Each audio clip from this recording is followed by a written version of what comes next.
عندما كانت أوروبا تتخبط في ظلام العصور الوسطى، وكان قادتها يتناحرون على النفوذ والسلطة، كان في الجانب الآخر من الأرض قادة عظماء يهابهم طغاة العالم، حكموا فعدلوا وأحبوا العلم، فسطع نجم العلماء الذين كانوا أساساً راسخاً لما نحن عليه اليوم من علم وحضارة. نعم، هكذا كنا، وهكذا كان الإسلام في العصر الذهبي.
إنه ما فتئ يذكر تلك النكبة التي قلبت حياته، وقال عنها حينذاك أنها طوت البساط بما فيه، فقد خسر فيها أقرب الناس إليه، والداه.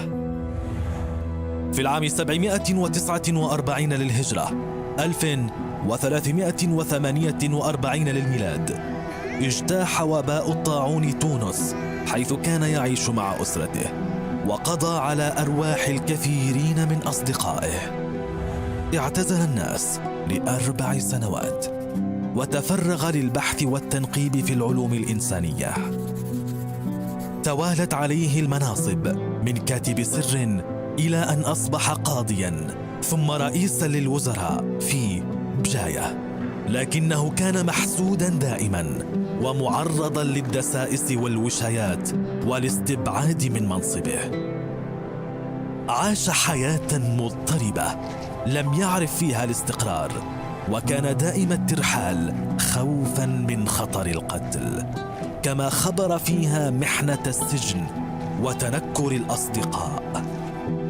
طابت له الحياة في غرناطة، وبدأ بتأليف أول كتبه هناك.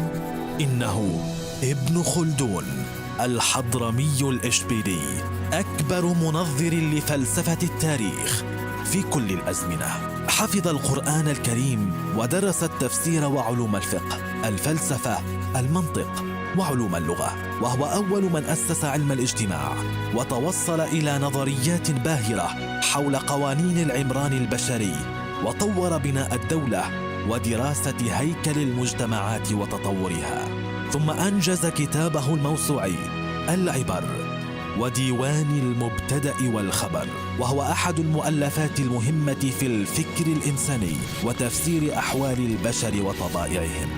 وفي تلك القلعة المعروفة ببني سلامة والواقعة في الجزائر كتب مقدمته الشهيرة، والتي استند عليها الفلاسفة المعاصرون لإنقاذ حضاراتهم من الانهيار. وقد سبقت آراؤه ونظرياته ما توصل إليه لاحقا بعدة قرون عدد من علماء الغرب.